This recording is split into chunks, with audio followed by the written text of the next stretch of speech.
Sumabog ang katahimikan ng madaling araw sa isang makipot na eskinita sa Barangay Pinyahan nang marinig ang isang matinis na sigaw na parang pinunit mula sa lalamunan ng isang taong nawalan ng hininga, si Liza, nakayapak at nanginginig, tumatakbo palabas ng maliit nilang bahay na yari sa pinagtagpi-tagping yero at kahoy, habang ang ilaw ng poste ay kumikislap-kislap na parang sumasabay sa kaba ng buong paligid, at sa loob, sa sahig na sementong malamig at may bahid ng tubig ulan na pumasok kagabi, nakahandusay ang kanyang asawa na si Marco, duguan ang ulo, at sa tabi nito ay isang kutsilyong karaniwang ginagamit sa tindahan nilang karenderya. Ngunit ngayong sandali ay tila naging saksi ng isang bagay na hindi kayang ipaliwanag ng sinuman. Tulong! Tulong! Patay na yata si Marco. Sigaw niya habang hinahablat ang braso ng kapitbahay na si Mang Rudy na kagigising lang at amoy alak pa. Ang mata nito'y nanlilisik sa gulat habang pinagmamasdan ng eksena. Hindi agad makapagsalita, parang hinahanap kung saan ilalagay ang sarili sa pagitan ng pakikialam at pag-iwas sa gulo, at sa di kalayuan ay may umaalulong na aso, na tila may alam na hindi kayang sabihin. Sa loob ng bahay, ang electric fan ay patuloy na umiikot, sumasabay sa mabagal na pag-agos ng dugo sa pagitan ng mga bitak ng sahig, at sa ibabaw ng mesa ay may 2 tasa ng kape, isa ay kalahating puno, ang isa ay natapon na parang may nagmadaling tumayo o may naganap na hindi inaasahang pagtatalo, at sa dingding ay nakasabit ang larawan ng kanilang pamilya noong nakaraang Pasko, kung saan parehong nakangiti si Liza at Marco, tila ba walang anumang pahiwatig ng trahedyang darating, habang unti-unting nagtitipon ang mga tao sa labas, may mga bulungan, may mga matang puno ng duda, may mga matang puno ng awa, at may ilan na agad naglalabas ng cellphone. Kinukunan ng eksena na parabang bahagi ito ng isang palabas na hindi nila kayang tigilan, at sa gitna ng lahat, si Liza ay nakaluhod sa tabi ng bangkay, nanginginig ang kamay habang hinahawakan ang malamig na pisngi ni Marco, pilit hinahanap ang init na Daisy naroon, at sa isip na iya'y paulit-ulit ang tanong na hindi niya masagot, paano nangyari ta? Ngunit sa ilalim ng tanong na iyon ay may mas malalim, mas madilim na bulong, isang alaala ng pagtatalo kagabi, ng mga salitang binitiwan na hindi na mababawi, ng isang sikreto na matagal nang kinikimkim at ngayoy tila sumabog kasabay ng katahimikan ng gabi. Liza, anong nangyari? Tanong ni Mang Rudy, sa wakas ay nakalapit na, ngunit ang boses na iya'y may halong pag-aalinlangan, parang hindi sigurado kung gusto niyang marinig ang sagot, at si Liza ay tumingala, ang mga matay pula at basa, ang labi nanginginig, at bago siya sumagot ay dumaan sa isip niya ang huling eksena kagabi, si Marco. Galit na galit, hawak ang cellphone, ipinapakita ang isang mensahe na hindi dapat niya nakita, ang pangalan sa screen ay pamilyar, masyadong pamilyar, at ang mga salitang hindi ko na kaya, kailangan na nating sabihin sa kanya ay parang kutsilyong tumusok sa dibdib ni Marco, at sa sandaling iyon ay nagsimula ang sigawan, ang mga tanong, ang mga akusasyon, ang mga bagay na matagal nang itinatago ay biglang lumutang, at si Liza, sa gitna ng lahat, ay napilitang pumili kung alin ang sasabihin at alin ang itatago, ngunit ngayon, sa harap ng bangkay ng kanyang asawa, ang lahat ng iyon ay tila walang saysay, ngunit alam niyang hindi iyon totoo, dahil ang katotohanan ay hindi namamatay kasama ng tao. Hindi ko alam, paggising ko ganyan na siya, sagot niya, ngunit sa loob-loob niya ay may boses na sumisigaw na hindi iyon buong katotohanan, at nararamdaman niya ang bigat ng hiya, ang takot na baka malaman ng mga tao, ng barangay, ng pamilya ni Marco, na may nangyari bago ang lahat ng ito, na may dahilan kung bakit hindi sila natulog ng maayos, kung bakit may 2 tasa ng kape sa mesa, kung bakit bukas ang bintana kahit malamig ang hangin. Dumating ang barangay tanod, si Aling Nena na kilala sa pagiging mausisa ay agad sumingit sa harap, ang ilong ay halos damaykit sa pinto habang pinipilit makita ang loob, at ang mga bulungan ay naging mas malinaw, mas matalim. May kabit daw si Marco, sabi ng isa. Hindi, si Liza ang may iba, sagot ng isa pa, at ang mga salitang iyon ay parang mga palason na tumatama sa likod ni Liza kahit hindi direkta, at sa bawat bulong ay nararamdaman niya ang pagguho ng kanyang mundo, hindi lang dahil sa pagkamatay ng asawa, kundi dahil sa unti-unting paglabas ng mga sikreto na matagal niyang pinilit itago. Dumating ang pulis, ang asul na ilaw ng patrol car ay umiilaw sa makipot na kalsada, nagbibigay ng kakaibang liwanag sa mga mukha ng mga tao. At si P.O.2 Ramirez ay bumaba, seryoso ang mukha, sanay sa ganitong eksena ngunit hindi kailanman naging manhid sa bigat nito. Pumasok siya sa bahay, sinuri ang paligid, ang kutsilyo, ang posisyon ng katawan, ang mga tasa ng kape, at ang bukas na bintana, at sa bawat detalye ay may tanong na nabubuo sa kanyang isip, at nang tumingin siya kay Liza, may nakita siyang hindi lang lungkot kundi takot, isang takot na hindi lang dahil sa pagkawala kundi dahil sa posibilidad na may mas malalim na dahilan ang lahat.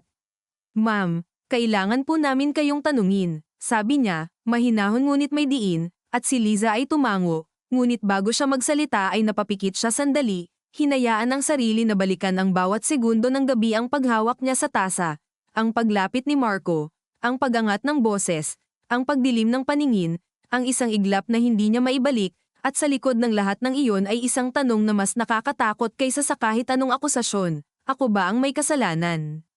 At habang binubuksan niya ang bibig para sumagot, ang hangin sa loob ng bahay ay tila humigpit, ang electric fan ay patuloy sa pag-ikot, at ang larawan sa dingding ay nakatitig sa kanila, tahimik na saksi sa isang pamilyang unti-unting nabubuwag, nag-away po kami kagabi, simula niya, at sa sandaling iyon ay parang bumagal ang oras, ang bawat salita ay mabigat, ang bawat detalye ay parang may kasamang panganib, at si PO2 Ramirez ay tahimik na nakikinig, ang matay hindi umaalis sa kanya, sinusukat ang bawat galaw, bawat paghinga, at sa labas ay patuloy ang bulungan, ang mga kapitbahay ay hindi pa rin umaalis, parang naghihintay ng susunod na eksena, at sa gitna ng lahat ng ito ay nagsisimula pa lang ang tunay na kwento, isang kwento ng pag-ibig, pagtataksil, hiya, at mga desisyong hindi na mababawi, at habang lumalalim ang investigasyon, ang bawat katotohanan na lalabas ay hindi lang magpapalinaw sa pagkamatay ni Marco kundi magbubukas din ng mga sugat na matagal ng pilit tinatakpan, at sa puso ni Liza ay unti-unting sumisiksik ang isang realidad na hindi niya matatakasan, na ang gabing iyon ay hindi aksidente, at ang katotohanan ay mas malapit sa kanya kaysa sa gusto niyang aminin. Na ang gabing iyon ay hindi aksidente, at ang katotohanan ay mas malapit sa kanya kaysa sa gusto niyang aminin. Hindi siya agad nakasagot ng buo dahil sa mismong tunog ng sarili niyang hininga, pakiramdam niya, ay masyadong malakas sa loob ng maliit na bahay, para bang bawat paghinga niya ay isang pag-amin, isang paglabag, isang paglalantad ng bahaging matagal niyang ikinubli kahit sa sarili. Tinuyo niya ang luha sa pisngi gamit ang likod ng palad ngunit panay pa rin ang panginginig ng mga daliri niya, at nang mapansin iyon ni PO2 Ramirez ay bahagya itong yumuko, kinuha ang isang monoblock chair na may bitak sa gilid at dahan-daang inilapit sa kanya. Umupo muna kayo, ma'am, sabi nito, hindi malambing pero hindi rin malamig, gaya ng boses ng mga taong sanay na sa pagdurugo ng buhay ng iba at alam kung kailan dapat marahas at kailan dapat marunong maghintay. Umupo si Liza na parang may lubid sa tuhod, mabigat ang katawan, at nang damaykit ang likod niya sa silya ay sa kanya naramdaman ang pawis na namuo sa kanyang batok, malamig kahit maalinsangan ang hangin. Sa labas, nagpatugtog ang isang tricycle na dumaan sa kanto, malayo ngunit rinig na rinig pa rin sa katahimikang ibinutas ng trahedya, at may batang umiyak sa kabilang bahay dahil marahil nagising sa sigaw kanina, habang mula sa kusina ay kumakapit pa rin sa ilong ang amoy ng piniritong bawang na ginamit sa adobo kagabi, humahalo sa bakal na amoy ng dugo, sa alikabok, sa lumang kahoy, sa nakakasulasok na katotohanan kahit anong linis ng sahig bukas ay may bagay na hindi na matatanggal sa bahay na ito. Anong pinagtalunan niyo? Tanong ni Ramirez, at sa simpleng tanong na iyon ay tila may humawak sa lalamunan ni Liza. Hindi dahil hindi niya alam ang sagot, kundi dahil napakaraming posibleng sagot na lahat ay may kapalit. Naramdaman niyang nagsikip ang dibdib niya habang iniisip ang pangalan na hindi dapat mabanggit, ang mga buwang pag-iingat, ang mga sandaling pinilit niyang tawaging kahinaan lang, sandali lang, lilipas din, kahit alam niyang hindi naman talaga dumaraan ang mga kasalanang tinatago, tumitigil lang ang mga ito sa madilim na sulok, naghihintay kung kailan kahahabulin. Tungkol po sa pera sa pwesto, sabi niya sa wakas, at pagkalabas ng mga salitang iyon sa bibig niya ay alam niyang kulang iyon, isang patsa, isang takip sa kumukulong kaldero. May utang po kasi sa supplier. Tapos may atraso pa sa renta. Tahimik si Ramirez. Hindi ito sumabat. Hindi ito tumango na parang naniniwala o umiling na parang duda. Basta tumingin lang ito sa mesa, sa cellphone na nakapatong doon, screen down, sa natapong kape, sa upuang nakatagilid malapit sa pinto. Pagkatapos ay ibinalik ang tingin sa kanya. At yun lang po ba? Doon bahagyang napapikit si Liza. Sa tanong na iyon sumulpot ang mukha ni Benjo sa isip niya, malinaw na malinaw, para bang nasa harap niya ito at hindi sa memorya lang. Ang paraan nitong ngumiti ng pailes kapag nahihiya, Ang paraan nitong tumingin sa kanya sa stockroom ng Carinderia noong unang beses na napansin niyang may mali na sa nararamdaman niya. Isang simpleng hapon lang iyon, mainit, pawis ang lahat, amoy mantika ang paligid, at nang abutin nito ang sukli mula sa kamay niya ay humawak ito ng kalahating segundong mas matagal kaysa dapat. Walang mali siya sa galaw kung titingnan ng iba. Pero may umuga sa loob ni Liza noon na matagal na palang tulog.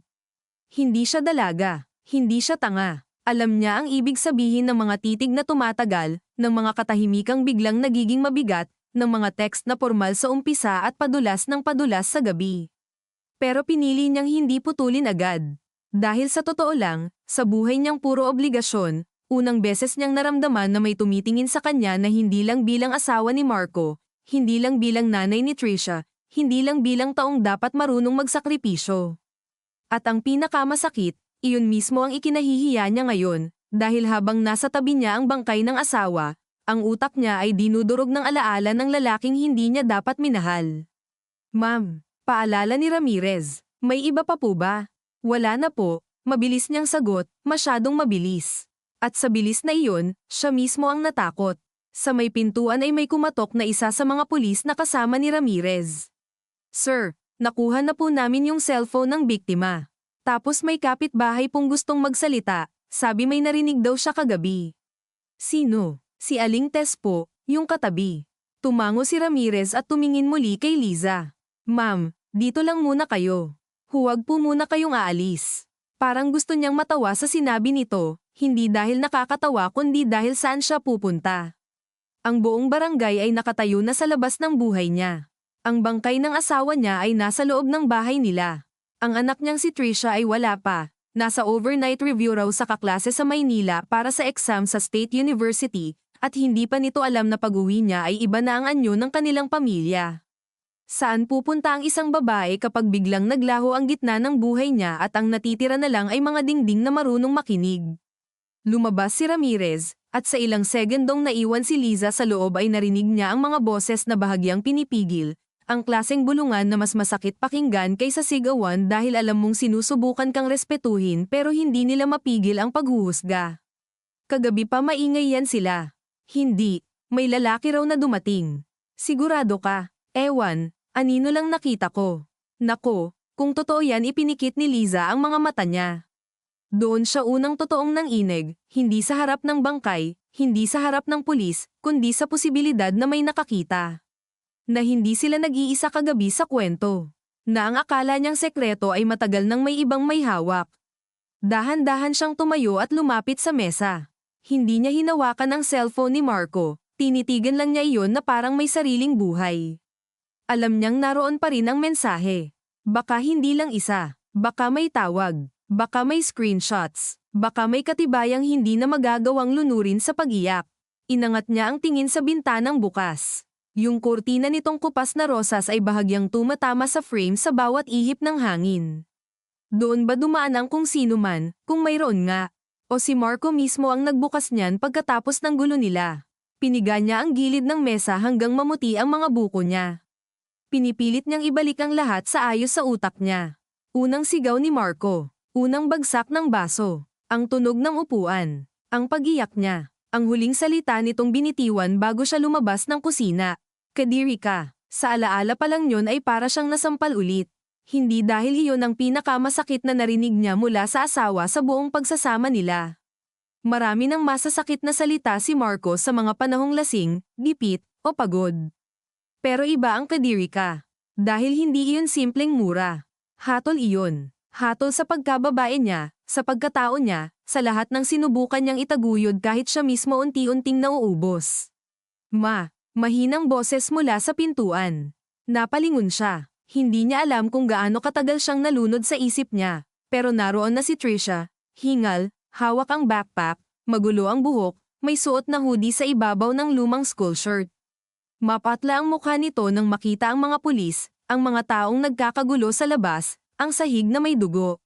Maulit nito, pero sa pangalawang bigkas ay may pumutok ng kaba sa boses. Nasaan si Papa? Hindi agad nakagalaw si Liza.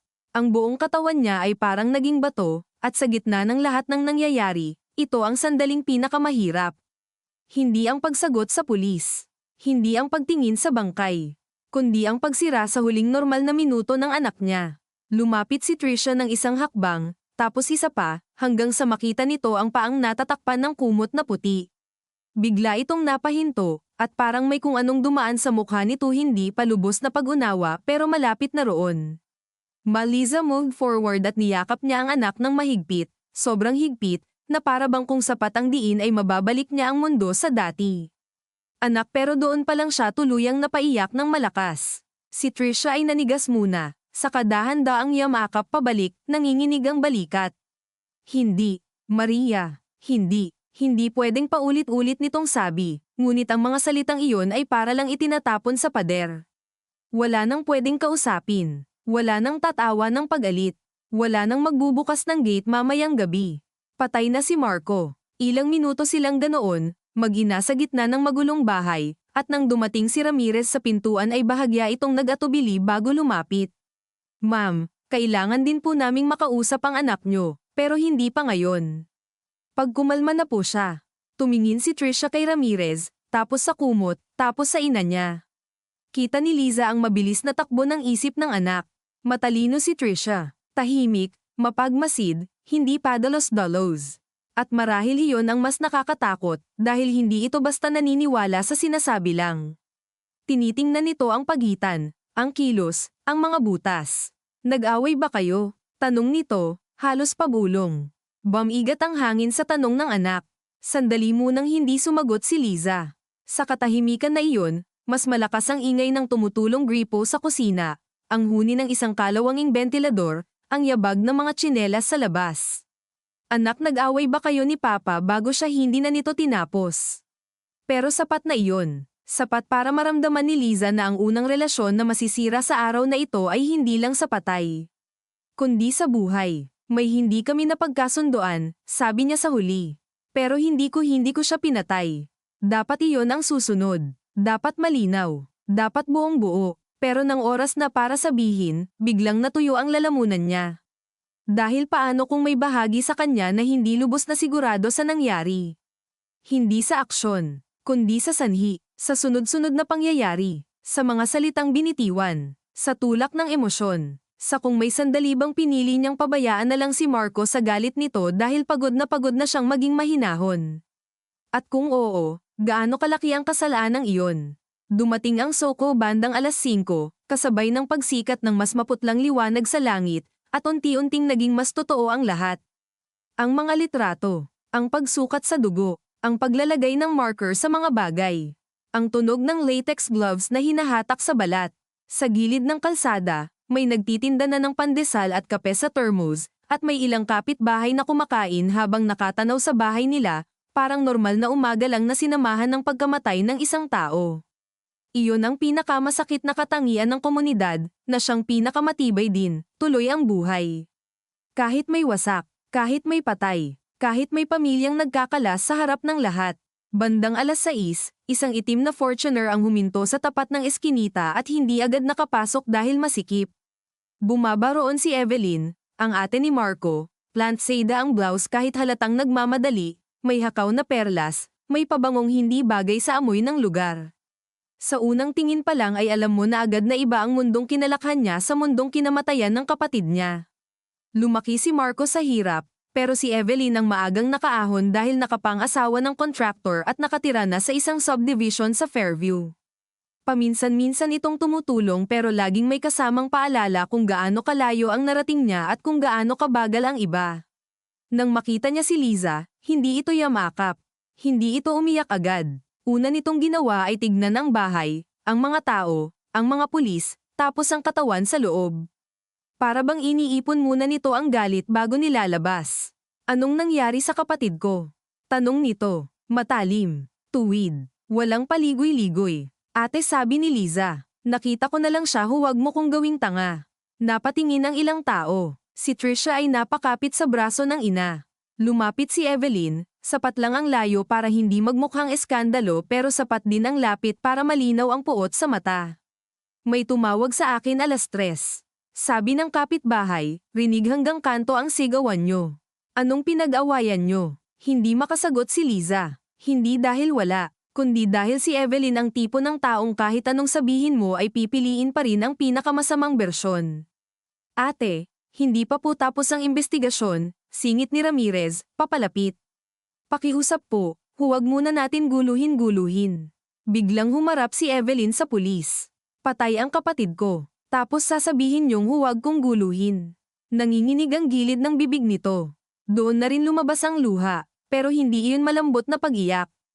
Ito yung luha ng taong sanay kumontrol, kaya kapag pamatak, mas matalim. Gusto ko lang malaman kung bakit namatay ang kapatid ko sa bahay nila mag-asawa na parang hayop na pinagtulungan. Hindi po namin sinasabing pero iyan ang titingnan nyo, di ba?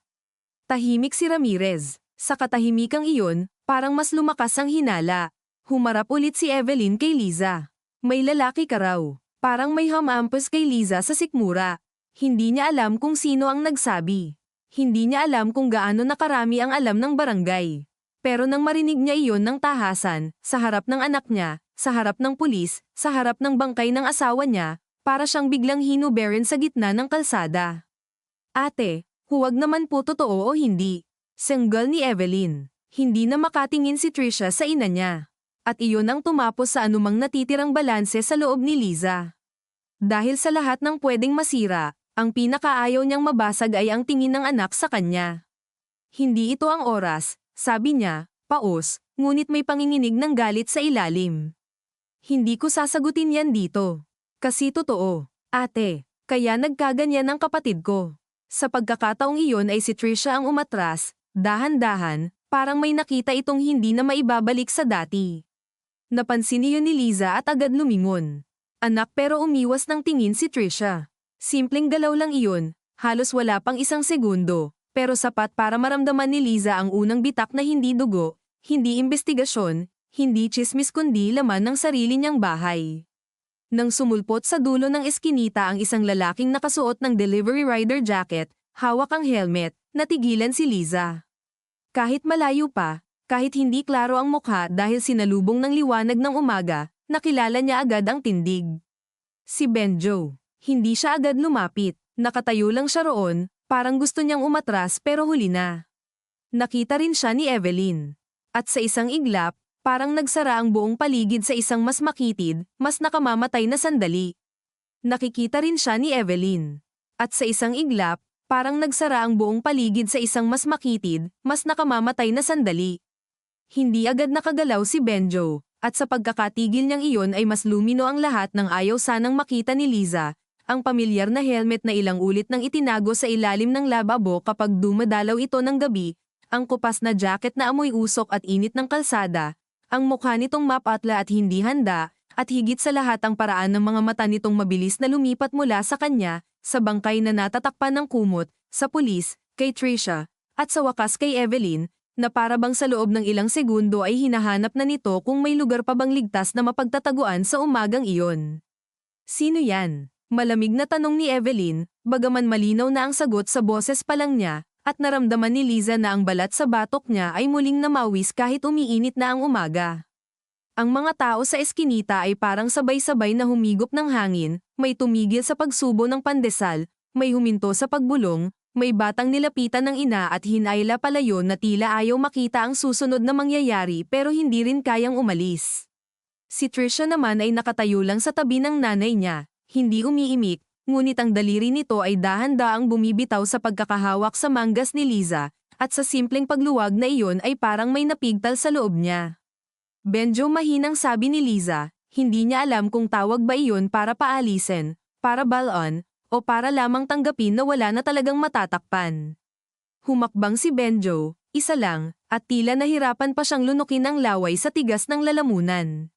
Napadaan lang ako, sabi niya, ngunit ang boses niya ay tuyong-tuyo at halatang kasinungalingan kahit kanino, lalo na sa pulis na agad pumihit ng buo patungo sa kanya.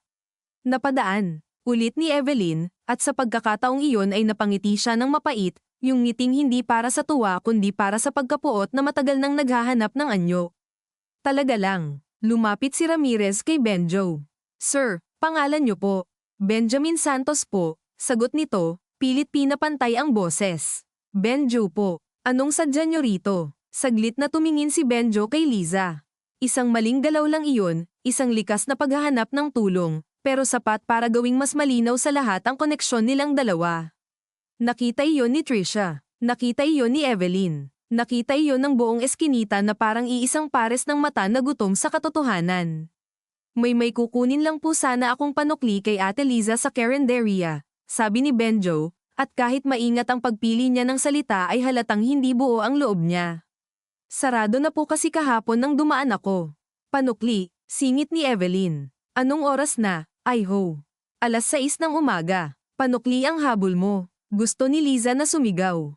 Hindi para depensahan si Benjo, kundi para patigilin ang lahat, para ibalik ang isang segundo bago ito dumating sa dulo ng eskinita, para kahit papaano ay makahinga muna ang anak niyang naninigas sa tabi niya.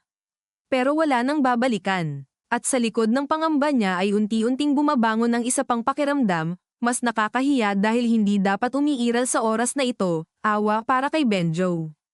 Kita niya kung gaano ito natatakot. Bata pa ito kumpara sa kanila, 27 lang, walang sariling pamilya, taga Bulacan na napadpad lang sa Maynila dahil sa trabaho, at sa dami ng pagkakamaling magagawa ng tao, ito ang pinakamasamang umagang pwedeng harapin ng isang lalaking hindi kailanman pinangarap na maging sentro ng eskandalo. Ngunit alam din niyang walang saysay ang awa kung ang kapalit ay lalo pang pagguho ng anak niya. Sir, dito muna po tayo, sabi ni Ramirez kay Benjo at itinuro ang bahaging malapit sa gate. Huwag po muna kayong aalis. Tumango si Benjo, tila walang lakas tumutol. Napansin ni Liza ang kamay nitong nanginginig sa pagkakahawak sa helmet. Bigla niyang naalala ang kamay ding iyon noong unang beses siyang hinawakan sa balikat sa stockroom, marahan lang, pagkatapos niyang mapaupo sa bangko dahil sumakit ang ulo niya sa init at sa gutom. Kumain ka na ba? Tanong nito noon, at sa sobrang simpleng tanong ay gusto niyang umiyak dahil matagal nang walang nagtatanong sa kanya ng ganoon, walang halong utos, walang halong sambat, walang kasunod na ikaw naman kasi. Ngayon, habang nakikita niya ang parehong kamay na halos maduraj ang hawak sa helmet, gusto niyang ipikit ang mata laban sa alaala dahil nagiging kasabwat iyon sa lahat ng bintang. Ma, sabi ni Trisha, mahina pero tuwid, at nang humarap si Liza ay hindi na siya sinasalubong ng pagkabigla kundi ng bagay na mas mapanira, malamig na pag-iisip. Sino siya? Walang lakas ang mga tuhod ni Liza ng sandaling iyon. Hindi dahil hindi niya inasahan ang tanong, kundi dahil narinig niya ang paraan ng pagtatanong ng anak niya, hindi parang batang naghahanap ng sagot, kundi parang taong naghahanda na sa sakit bago pa marinig ang katotohanan. Anak, sino siya? Ulit ni Trisha, mas buo na ang boses. Sa gilid, pilit pa rin siyang pinoprotektahan ni Ramirez mula sa tuluyang pagsabog ng komprontasyon, ngunit may mga bagay na hindi kayang hadlangan ng pulis, lalo na kung sa loob ng pamilya nagmumula ang bitak.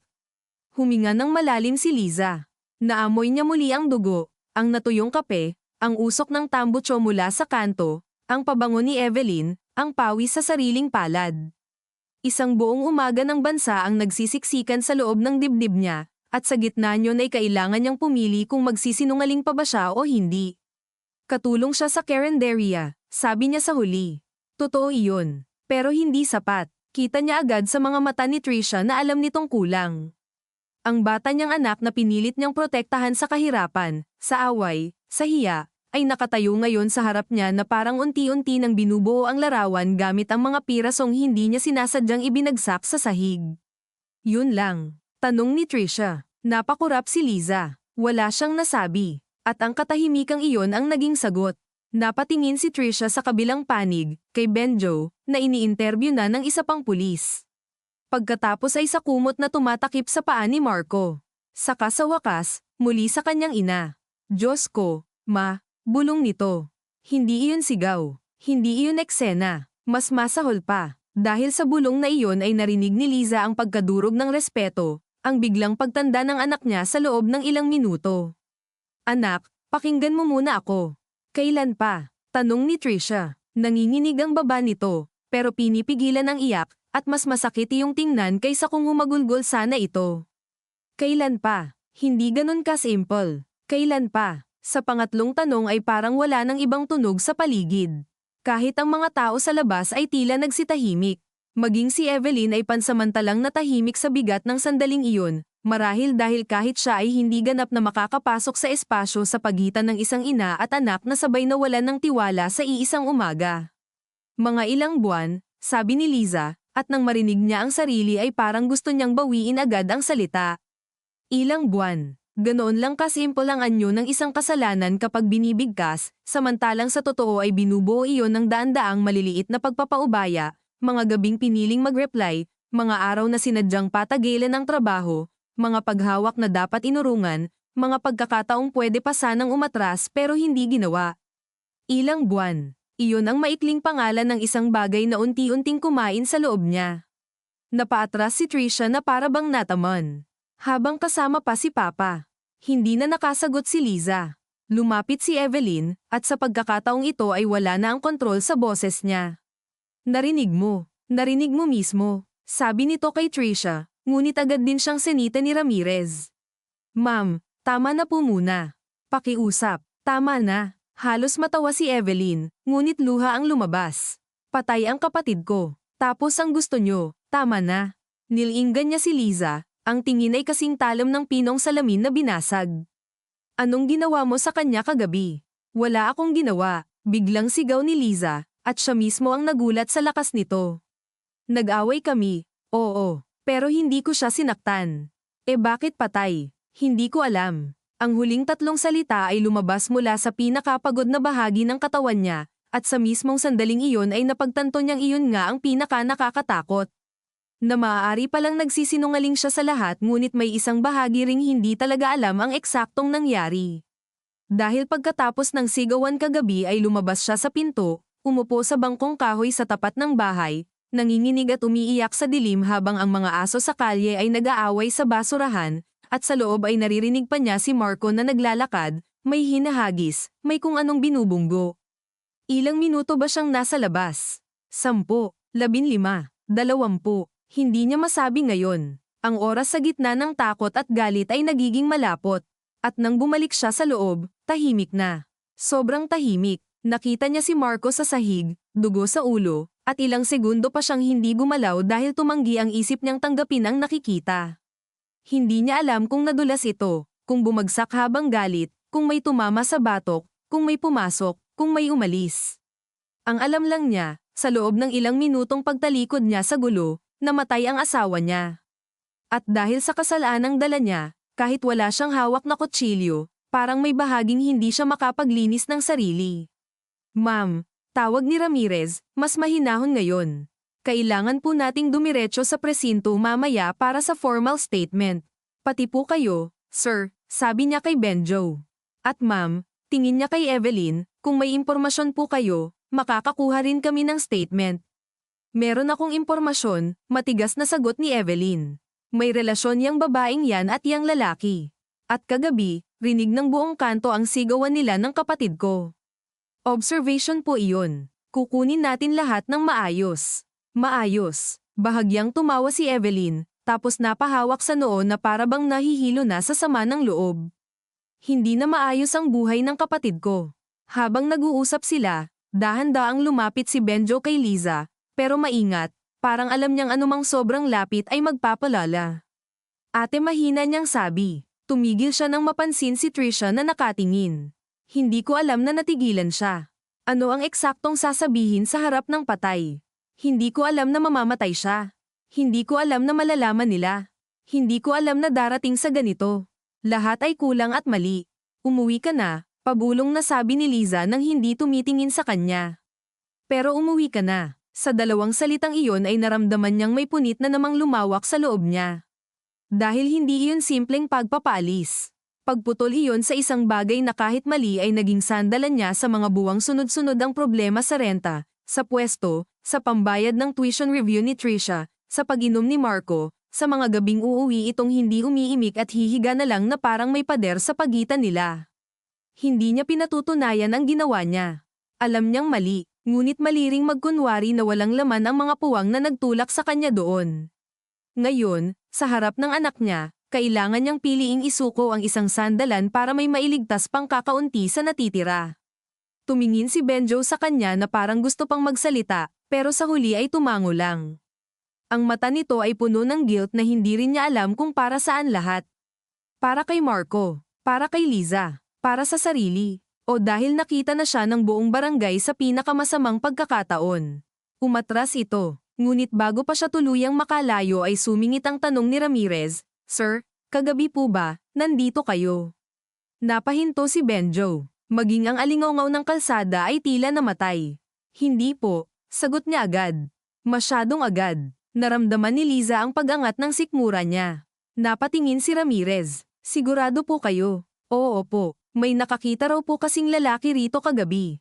"Hindi po ako yun." Tahimik. Tapos napahawak si Benjo sa batok. Maling galaw. Maling oras. Ang uri ng galaw na ginagawa ng taong gustong ituwid ang sarili sa kasinungalingan. "Saan po kayo kagabi bandang 10:00 hanggang 12:00? "Sa delivery po." "May proof po ba kayo?" "May upload po." Tumango si Ramirez pero hindi kumbinsido. "Pakihanda na lang po mamaya." Nang makaalis sa wakas si Benjo, hindi ito lumingon ulit. Tinitigan lang ni Liza ang likod niya hanggang sa mawala sa kurbada ng eskinita, at sa pagkapawi ng anyo nito ay para ring may nabunot sa dibdib niyang masakit kahit dapat lang. "Ma," sabi ni Trisha, ngunit wala nang panginginig ngayon. Mas delikado ang tono nito dahil tumigas na. "Totoo ba na nandito siya kagabi?" Nilinggan siya ni Liza. Noon niya napansin kung gaano kapula ang mata ng anak, gaano kapatla ang labi, gaano kabilis ang paghinga na pilit nitong kinokontrol. Ito ang edad na dapat iniisip nito ay exam, scholarship, dorm, buhay sa unibersidad. Hindi ang pagkamatay ng ama at pagtataksil ng ina. "Hindi," sagot ni Liza. Pagkatapos ng isang tibok ng puso ay idinugtong niya, "Hindi sa pagkakaalam ko." At sa mismong pandagdag na iyon ay nakita niyang bumaba ang tingin ni Trisha. Hindi ito sumigaw. Hindi ito nagwala, basta tumango lang ng bahagya, isang malamig na tango na parabang nagsasara ng pinto sa loob-loob nito. "Ibig sabihin, hindi ka rin sigurado," sabi nito.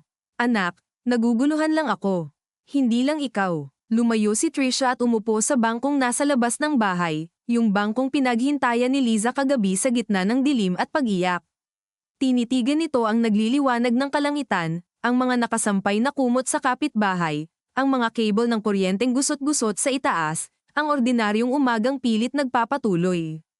Hindi niya ito sinundan agad. Alam niyang sa ilang sugat, ang paglapit ay parang asin. Sa loob naman, inihahanda na ng mga tauhan ang pagkuha sa katawan ni Marco. Tinanggal nila ang kumot sandali upang ilipat ito sa stretcher, at kahit ilang oras na niya iyong kaharap, nang muling makita ni Liza ang mukha ng asawa ay parang pinukpok ulit siya ng realidad. Bahagyang bukas ang mga mata nito, na tila may huling tanong na hindi nasagot. May gallows sa sentido, may namuong dugo sa likod ng ulo, at ang bibig ay bahagyang nakabuka na parang natigil sa isang salitang hindi na narinig ni Newman. Doon tumulo ang isang luha mula sa mata ni Liza na hindi na galing sa takot sa investigasyon, hindi na galing sa hiya, kundi sa matagal at komplikadong kasaysayan nilang dalawa. Na kahit nasakal sila ng isa't isa sa maraming taon, may mga umagang magkasama silang bumibili ng isda sa palengke, may mga gabing sabay silang natutulog na magkayakap matapos mag-alala sa lagnat ni Trisha, may mga panahong siya ang unang nagtanggol sa kanya laban sa mga tsismosa sa lugar, may mga Paskong kulang ang handa pero buo pa ang loob. Hindi simpleng halimaw si Marco. Hindi rin simpleng biktima. At hindi rin simpleng salarin si Liza. Ang pinakamasamang bahagi ng buhay ay madalas walang malinis na papel ang sinuman. Habang inilalabas ang katawan, dahan-daang tumayo si Trisha mula sa bangko. Hindi ito umiyak ng malakas. Hinawakan lang nito ang gilid ng gate hanggang mamuti ang mga daliri, at nang dumaan ang stretcher sa tapat niya ay napayuko siya. "Pa," mahinang sabi nito, sobrang hina na halos hindi narinig ng iba. Pero narinig iyon ni Liza, at sa iisang pantig na iyon ay parang napunit ng tuluyan ang natitira sa umagang kaya pa niyang panindigan. Nang sumara ang pinto ng sasakyan ng punerarya, naramdaman niyang hindi lang bangkay ang inilayo mula sa bahay, kundi ang huling pagkakataon na maayos pa sana nilang mapag-uusapan ang lahat. Ngayon, ang natira ay mga statement, mga hinala, mga taong buhay na kailangang magpaliwanag sa mga bagay na ang isang patay ang tanging may buong sagot. At sa harap ng presintong naghihintay, ng anak na hindi na marunong tumingin sa kanya gaya ng dati, at ng ate ng asawa niyang handang punitin ang pangalan niya sa buong barangay, Alam ni Liza na nagsisimula pa lang ang tunay na parusa. At sa harap ng presintong naghihintay, ng anak na hindi na marunong tumingin sa kanya gaya ng dati, at ng ate ng asawa niyang handang punitin ang pangalan niya sa buong barangay, alam ni Liza na nagsisimula pa lang ang tunay na parusa. Pagdating nila sa presinto, tumama agad sa kanya ang kakaibang lamig ng gusaling luma na kahit mainit ang umaga sa labas ay laging parang may singaw ng pawis, papel, at lumang reklamo sa loob. Ang sahig ay maputlang tiles na may mansang hindi na matanggal, ang ilaw na fluorescent ay kumikislap ng bahagya, at sa isang sulok ay may electric fan na umuugong ng paika-ika, umiikot sa mga upo ang bakal kung saan nakaupo ang iba't ibang taong may sari-sariling bagsak ng araw, isang lalaking nakaposas at tulala, isang ginang na nagrereklamo tungkol sa nawawalang cellphone, isang bata na tulog sa kandanggan ng ina habang naghihintay ng blotter. Sa ganitong lugar, naisip ni Liza, ang trahedya ay nagiging formal. Nilalagyan ng oras, pirma, salaysay.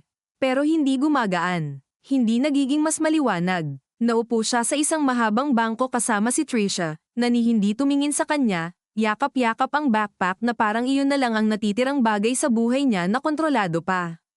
Nasa kabilang dulo si Evelyn, tuwid ang likod, nakataas ang baba, hawak ang cellphone at paminsan-minsang may tinatawagan, marahil mga kamag-anak, marahil mga taong gusto niyang mauna nang makaalam sa bersyon niyang tiyak na mas malinaw at mas matalim kaysa sa anumang magiging opisyal na pahayag.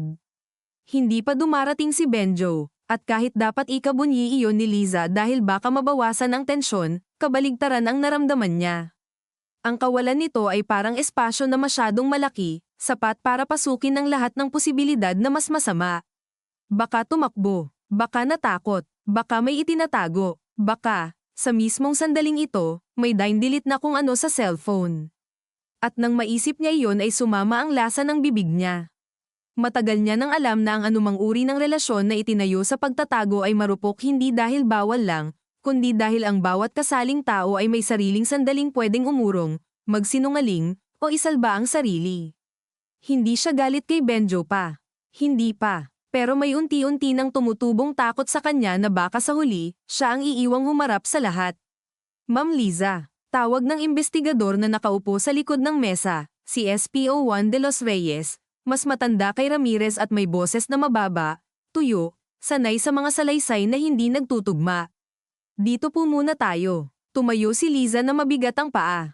Naramdaman niya ang tingin ni Trisha sa tagiliran niya pero hindi siya lumingon. Takot siyang makita ang anumang ekspresyon ng anak niya dahil pakiramdam niya, kung makikita niya ang lubos na pagkadismaya roon, baka hindi na niya kay nang magsalita. Sa mesa ni De Los Reyes ay may recorder, ballpen, ilang bond paper, at isang tasang kape na malamig na. Umupo siya sa monoblock na umaalog ng kaunti. Pakisabi ang buong pangalan niyo. Elisa Mendoza de la Cruz. Edad, 42. Trabaho, nagpapatakbo po ng karinderya. Maliit lang po. Tumatango si De Los Reyes habang sumusulat. Si Ramirez ay nakatayo sa gilid, tahimik, habang sa isa pang mesa ay may isa pang pulis na nagse-set up ng papel para kay Trisha mamaya.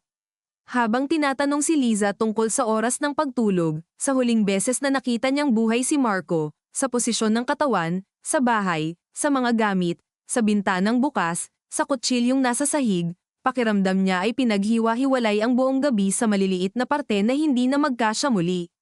May mga tanong na diretsyo niyang nasa sagot. Oo, nag-away kami. Oo, tungkol sa nakita niya sa cellphone. Hindi ko siya nasaksak. Pero may mga tanong na lumulubog sa kanya. Eksaktong anong oras kayo lumabas ng bahay? Hindi niya alam. Gaano kayo katagal sa labas? Hindi niya alam. May narinig ba kayong yabag, motor, boses? Hindi niya alam. Sa bawat hindi ko alam ay lalo niyang nararamdaman ang sariling kahinaan, at sa parehong oras ay alam niyang iyon din ang magpapagduda sa kanila. Dahil sa mata ng investigasyon, ang malabo ay kainahinala. Pero sa mata ng trauma, ang malabo ay madalas tapat. Ano po ang nakita ni Marco sa cellphone? Tanong ni De Los Reyes nang hindi tumitingin sa kanya, parang sadyang ginagawa itong mas administratibo kaysa personal. Humigpit ang hawak ni Liza sa dulo ng saya niya. Naalala niya ang eksenang iyon ng malinaw ngayon, mas malinaw kaysa sa anumang kasunod na pangyayari. Si Marco, pawis at may amoy gin, kakauwi lang ng mas maaga kaysa dati. Ang ilaw sa kusina ay dilaw at mahina dahil panday daw na ang isa sa bombilya. Iniwan niya ang cellphone sa ibabaw ng ref habang naghahalo ng sabaw. Tumunog iyon. Isang beses lang. Tapos pangalawa. Nang lingunin niya, nasa kamay na iyon ni Marco. Hindi siya agad natakot noon. Inis lang ang una niyang naramdaman. Dahil sa dami ng buwan na lagi siyang nag-iingat, nagtatago, nagde-delete, sa gabing iyon pa siya nadulas. Pero nang makita niya ang mata ni Marco habang nakatitig sa screen, doon niya naramdaman ang unang manipis na hiwa ng kapahamakan. Sino si B? Tanong nito noon. Supplier, sagot niya agad. Supplier na nagsasabing hindi ko na kaya, kailangan na nating sabihin sa kanya. At sa pagbasa ni Marco sa mensahe ng malakas, tila biglang lumiit ang kusina. Sagutin niyo po, ma'am, paalala ni De Los Reyes sa kasalukuyan. Pinisil ni Liza ang sariling palad sa ilalim ng mesa. Mensahe po galing sa kakilala ko sa trabaho. Pangalan, Benjamin Santos. Naramdaman niyang tumingin si Ramirez sa kanya. Ano pong relasyon niyo sa kanya? Ilang segundo siyang tumahimik. Sa kabila ng lahat, mahirap pa ring bigkasin ang kasalanan ng walang paligoy. Hindi dahil gusto pa niyang itago, kundi dahil bawat pag-amin ay parang paglalagay ng pako sa kabaong ng buhay na dati niyang kilala. Nagkaroon po kami ng hindi dapat. Hindi siya mapakali sa sariling salita. Hindi niya kayang sabihing relasyon dahil sobrang buo noon para sa isang bagay na laging sira ang pundasyon. Hindi rin niya kayang sabihing pagkakamali lang dahil magkakaroon iyon ng tunog na basta nangyari, samantalang ginawa nila iyon ng paulit-ulit. Ibig sabihin po, may relasyon kayo. Tumingin siya sa recorder, tapos sa papel, tapos sa kamay ng investigador. Sa wakas, tumango siya. Opo, sa simpleng tunog na iyon ay para bang may bagay na tumusok sa kabilang mesa. Narinig niya ang biglang pagkilos ni Evelyn, ang mahinang sisinghap, ang pag-ayos ni Trisha ng upo. Hindi niya nilinggan. Hindi niya kaya. Ipinagpatuloy ni De Los Reyes ang pagtatanong. Paano nagsimula? Kailan nagsimula? Alam ba ni Marco? May pagbabanta ba? May pananakit ba sa gabi ng insidente? Sinubukan niya sagutin ng diretso, ngunit habang tumatagal, mas dumarami ang mga bagay na sumasanga sa isip niya. Ang mga gabing uuwi si Marco na tahimik pero may bigat. Ang mga araw na hindi nito kakainin ang niluto niya dahil wala namang lasa. Ang mga panahong alam niyang hindi lang alak ang problema ni Marco kundi ang pagkadurog ng kumpiyansa nito sa sarili dahil hindi umasenso ang karinderya, dahil nangako itong mapapagtapos si Trisha nang hindi na manghihiram sa ate niya, dahil palagi niyang ramdam na hinuhusgahan siya ng pamilya sa pagiging hindi sapat. Walang lisensya ang sakit na naramdaman niya para mandaya. Alam niya iyon. Pero habang sinasagot niya ang mga tanong sa presinto, unti-unti niyang naiintindihan na kahit malinaw ang tama at mali sa papel, malabo pa rin ang mga daang humahantong doon. May pisikal na pananakit po bang naganap kagabi? Tanong ni De Los Reyes. Napatingin siya sa pulso niyang may manipis na pasa. Kahapon lang iyon, nang hilahin siya ni Marco palapit matapos niyang amining hindi niya kayang tapusin agad ang lahat. Sinong pipiliin mo? Tanong nito noon, hingal sa galit. Pamilya mo o kalandian mo? Hindi siya nakasagot kaagad, hindi dahil may pinipili siya, kundi dahil sa totoo, kahit ano pa ang sabihin niya, wasak na ang lahat sa sandaling iyon. Hinawakan niya po ako sa braso, sabi ni Liza. Pero hindi naman po ito unang beses na nag-away kami. Sinaktan niyo po ba siya? Hindi. Tinulak? Hindi. May inihagis. Dito siya nag-atubili. Naalala niya ang basong nabitawan niya, ang tunog ng pagsabog sa sahig, ang kape na tumapon. Yung baso po nabagsak ko. Nabagsak o inihagis. Tumingin siya kay De Los Reyes. Ang lalaking ito ay hindi nagbubuhos ng emosyon sa mukha pero kita niyang pinipili nito ang mga salitang may bigat. Nabitawan, sabi niya. Hindi lubos na kumbinsido ang pulis ngunit sinulat pa rin. Pagkatapos ng halos isang oras, tinawag naman si Trisha para sa hiwalay na statement. Ayaw sana ni Liza. Gusto niyang sabihing bata pa iyon, napagod at gulat pa, na pwede bang mamaya na lang. Pero alam niyang wala siyang karapatang hadlangan ng proseso, lalo ngayong pati siya ay pwedeng ituring na sospek. Kaya nang tawagin ang anak niya, nakaupo lang siya sa bangko at pinanood itong lumakad papunta sa kabilang mesa. Tuwid ang likod ni Trisha kahit halatang nanghihina. Hindi ito umiiyak, iyon ang pinakamabigat sa lahat. Ang mga batang tumitigil umiyak ng maaga ay parang biglang tumatanda sa maling paraan. Mula sa upuan niya ay hindi niya marinig ang lahat ng tanong, pira-piraso lang. Narinig mo ba ilang beses ano ang relasyon, nakikita mo ba, ngunit kita niya ang mukha ni Trisha sa profile, mahigpit ang panga, minsang napapapikit, minsang umiikot ang dulo ng daliri sa zipper ng bag. Naalala ni Liza ang anak niya noong grade 1, naka-pigtail, takot sa unang araw ng klase, panay hawak sa laylayan ng blouse niya. Ma, sunduin mo ko agad ha. Sabi nito noon. Ngayon, gusto niya ring lapitan at sabihing nandito lang ako, pero alam niyang wala na ang tiwalang nagbibigay saysay sa pangakong iyon. Maya-maya, dumating si Benjo. Hindi naka-jacket ngayon, naka-plain na itim na t-shirt at maong, parang sinadyang tanggalin ang anumang nag-uugnay sa kanya sa trabaho. Ngunit lalo lang nitong pinakita kung gaano siya kaordinaryo at kung gaano kapanganib iyon. Dahil ang trahedya ay bihirang dumating, suot ang anyo ng kontrabida. Kadalasan ordinaryo lang ang mukha. Kumunat ang noo ni Evelyn pagkakita sa kanya. Tumayo ito agad, ngunit pinigilan ni Ramirez. Ma'am, pakiusap. Umupo si Benjo sa kabilang bangko, malayo kay Liza, mas malayo pa kay Trisha. Saglit silang nagkatitigan, at sa tingin iyon ay walang lamang, walang lihim na pagnanais, wala ring pagtatanggol. Pagod lang. At isang tahimik na tanong, hanggang saan tayo lulubog? Tinawag siya para sa statement. Umupo siya. Uminom muna ng tubig mula sa paper cup na inabot sa kanya, pero kita ng lahat ang panginginig ng kamay niya. Sa ilang minutong hindi pa nagsisimula ang opisyal na tanong, pinagmamasdan siya ni Liza at naramdaman niyang may kung anong unti-unting nagbabago sa loob niya. Hindi pa ito galit na buo. Hindi pa ito pagputol. Ngunit may bitak na. Dahil sa unang pagkakataon mula nang magkahulihan sila, hindi na niya siya nakikitang mas bata at mas magaan na pahinga. Nakikita na niya ang isang taong maaaring maging butas sa salaysay. Isang taong may sariling takot na hindi palaging kapareho ng takot niya. Nang magsimula ang interview, malinaw ang ilang salita ni Benjo dahil mas malakas ang boses nito kaysa inaasahan. Hindi po ako pumunta sa bahay nila kagabi. Napapikit si Liza. May usapan po kami ni Ate Liza dati, pero nitong mga huli, gusto na po naming itigil. Naramdaman niyang parang may malamig na bagay na dumaan sa tagiliran niya. Gusto na naming itigil. Ganoon ba ang salaysay nito?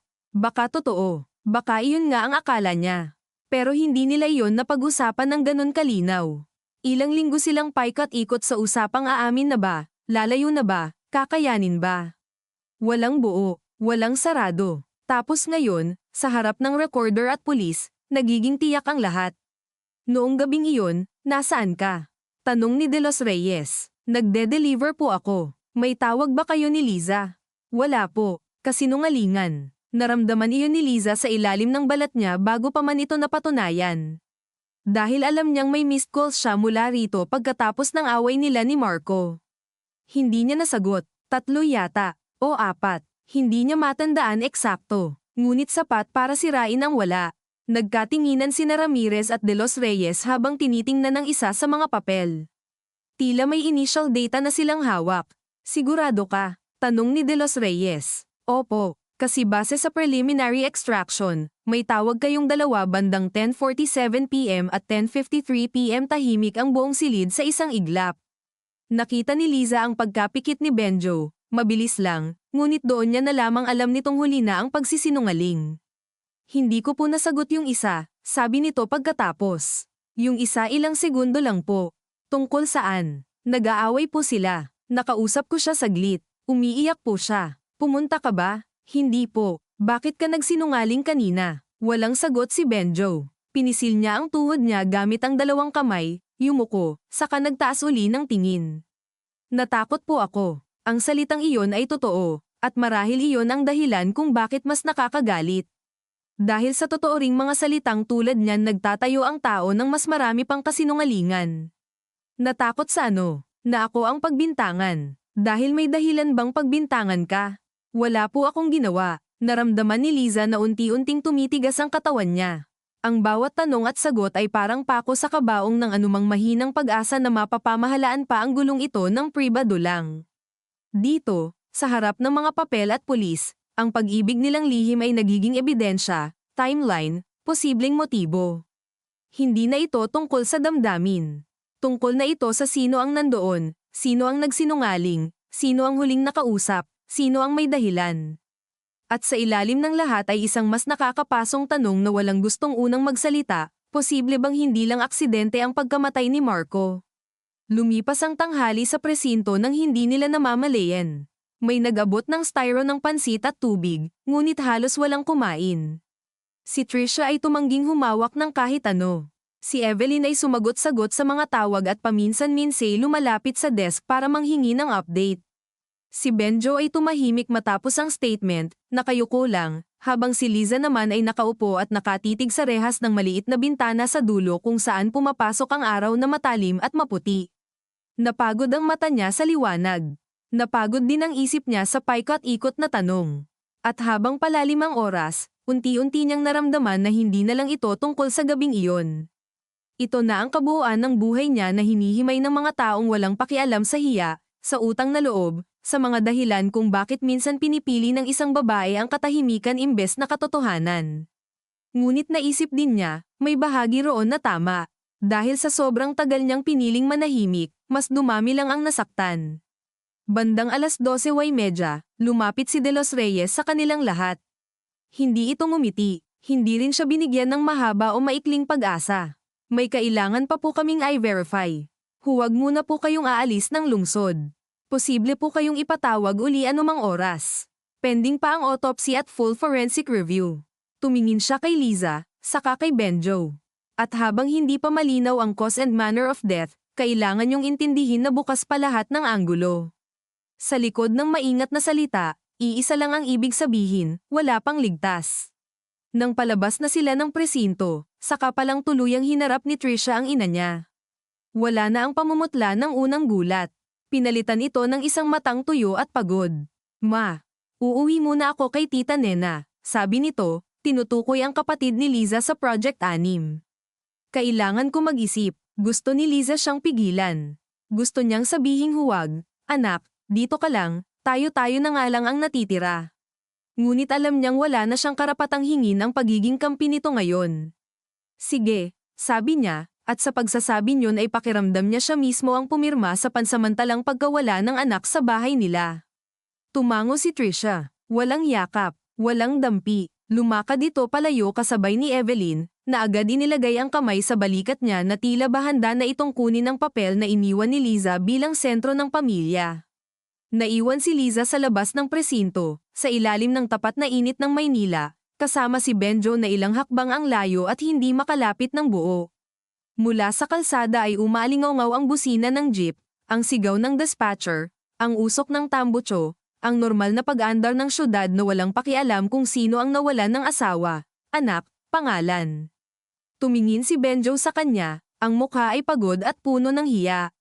Liza minsan, dati, sapat na ang paraan ng pagbigkas niya sa pangalan nito para lamaambat ang buong araw.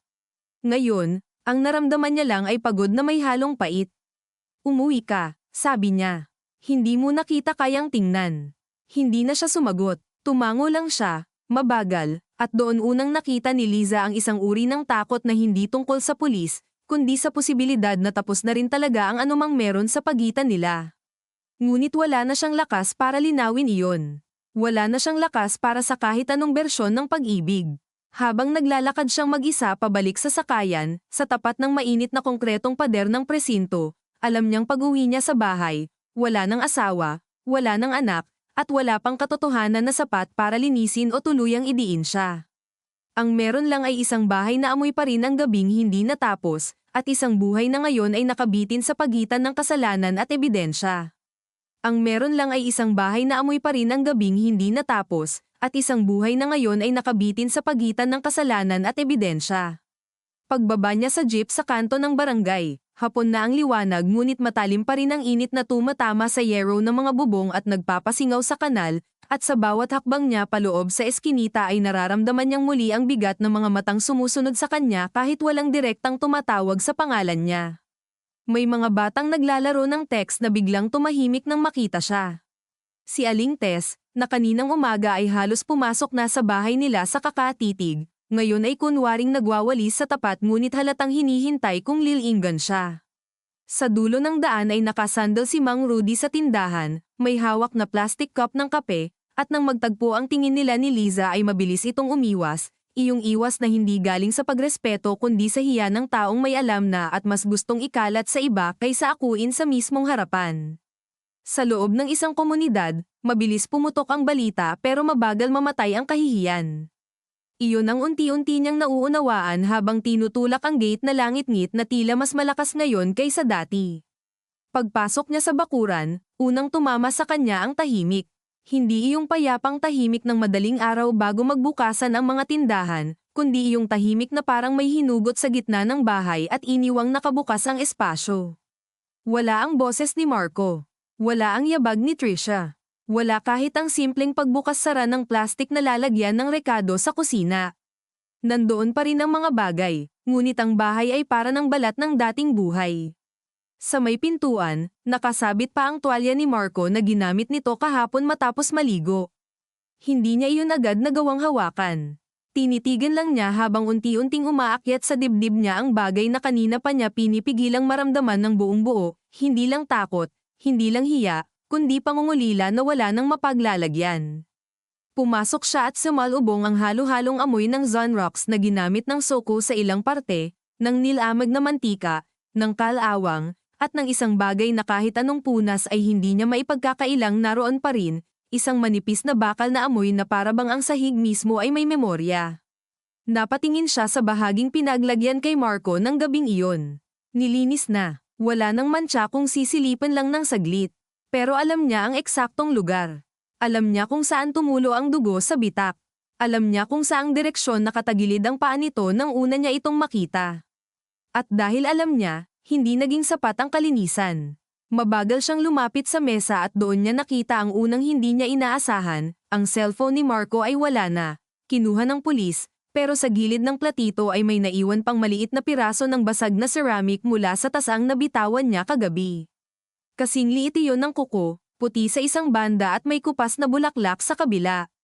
Kinuha niya iyon gamit ang dulo ng daliri at sa simpleng pagdampi pa lang ay biglang bumalik ang tunog ng pagkabasag, ang biglang pagtigil ng paghinga niya, ang mata ni Marco na puno ng pagkasuklam at sugat na hindi na maiaahon ng kahit anong paliwanag. Hindi ko na alam kung sino ka, sabi nito noon, mababa pero matalim. At siya, imbes na umiyak agad, ay napatawa pa ng mapait. Iyong tawang lumalabas kapag wala ka ng paraan ipagtanggol ang sarili mo. Ngayon mo lang naisip yan.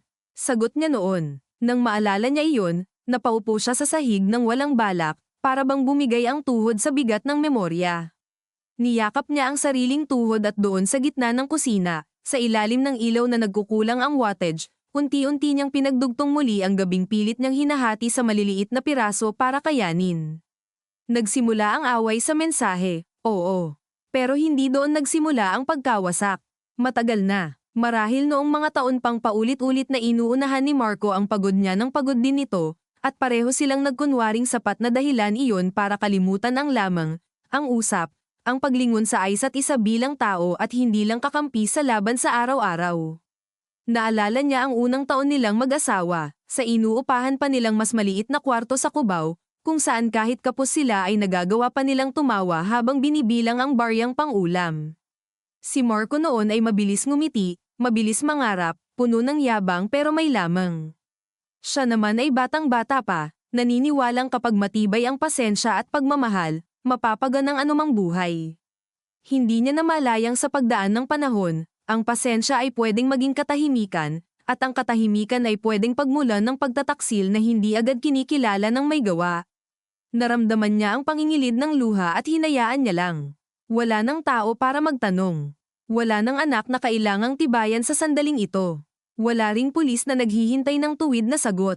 Siya lang. Siya at ang bahay na puno ng mga bagay na dati ordinaryo lang ngunit ngayoy parang ebidensya ng bawat pagkukulang nilang mag-asawa. Mula sa dingding ay nakasabit ang lumang kalendaryo ng Batika na may markang pula sa ilang petsa, bayaran sa supplier, due date ng kuryente, interview ni Trisha sa university. Pati iyon, naisip niya, nakabitin na rin. Nasa mesa pa ang isang scratch paper kung saan sumulat si Marco ng listahan ng utang 2 linggo na ang nakalipas. Palpak ang sulat nito kapag nagmamadali. Bigas 3,800, manok 2,150, gasol follow-up, Humaplos ang paningin niya sa tinta, at sa pinakailalim ay may isa pang salitang nakadikit sa gilid, halos hindi na mabasa, Trisha form. Kumirat ang dibdib niya. Kahit sa paghahabol sa utang, iniisip pa rin nito ang anak nila.